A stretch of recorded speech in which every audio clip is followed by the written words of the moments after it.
راهبریت شرکت فعالیت خود را در اساس دستور و سپارش‌های اساسگزار صلح و وحدت ملی پیشوای ملت پرزیدنت جمهوری تاجیکستان محترم امام علی رحمان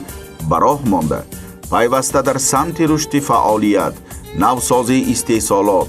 با استفاده از تکنولوژی‌های پیشرفته و جستجوی شریکان نوی تجارتی که به واسطه به رشد شرکت ملی صادقانه خدمت می‌کند. در عین زمان تالکا به یک کارپوراسیون کارکرد معدن‌های کوهی و صنایع کیمیا تبدیل داده شده است.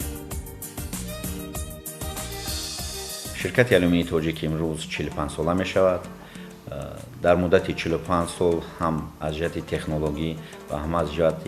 عوض‌شوی سیستم اداروی استحصالات دیگرگونه‌های کلی دیده می شوند و از این شده برنامه مدرنیزاسیون شرکت آلومینی تاجیک یکی از مقصدهای استراتژی فعالیت شرکت به حساب می رود. امروز ما با شرکت بزرگترین چینی چالیکو شرطنامه با اساسنامه تکنیکی اقتصادی مدرنیزاسیون استحصالات رو امضا کردیم و با شرکت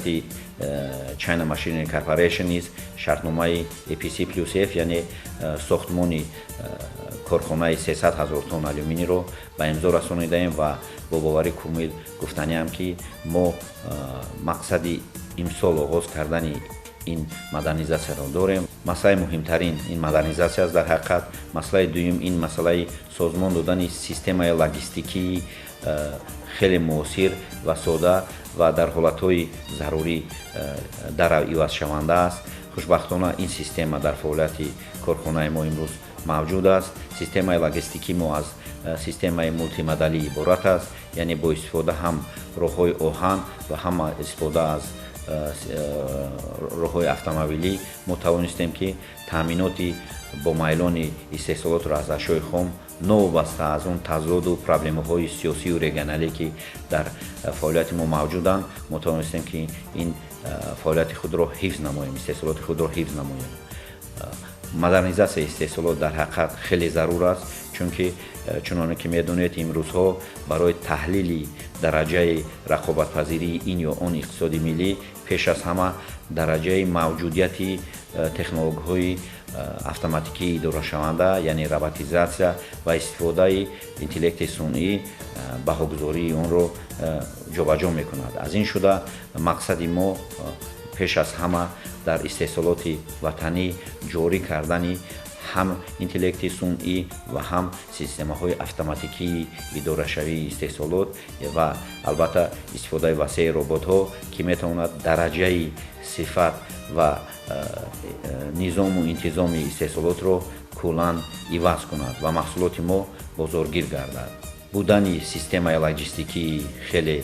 مکمل، بودن اشیاء خام محلی که برنامه همچنین از جانب قرار حکومت جمهوری مخصوص حکومت جمهوری تاجیکستان پیاده کرده می شود. گزارش هم به اشیاء خام محلی و اینچنین استفاده نیروهای استحصالی وطنی با اون برنامه وارد عوض شونده که در ما استفاده برده شده ایستاده است، ما میتوانیم که ثمراناکی استحصالات را نیز از این جانب خیلی و خیلی دیگرگون و مثبت سازیم. بودن سیستم لوجستیکی، بودن مدرنیزاسیون و استحصالات نوین جهانی به کارمندان طلبات سطح کسبیت بلند بین‌الخلقی نمیتواند دیدن. از این شده طبق سپارش حکومت جمهوری تاجیکستان و خصوصا پیشوای ملت پرزیدنت کشور ما برنامه آموزش کارمندان بلند اختصاصی درجه کسبیت بین‌الخلقی در هم دانشکده‌های خارج کشور هم داخل کشور این برنامه را ما برده ایستادیم و امروز اون جوانانی که با سربلندی میتونن این استحصالات رو پیش برند در تاجیکستان هستند و اون مقصدی که در نظر خود گذاشتیم ما با باور کامل گفتنیم که ما میتونیم اون رو با سربلندی اجرا کنیم.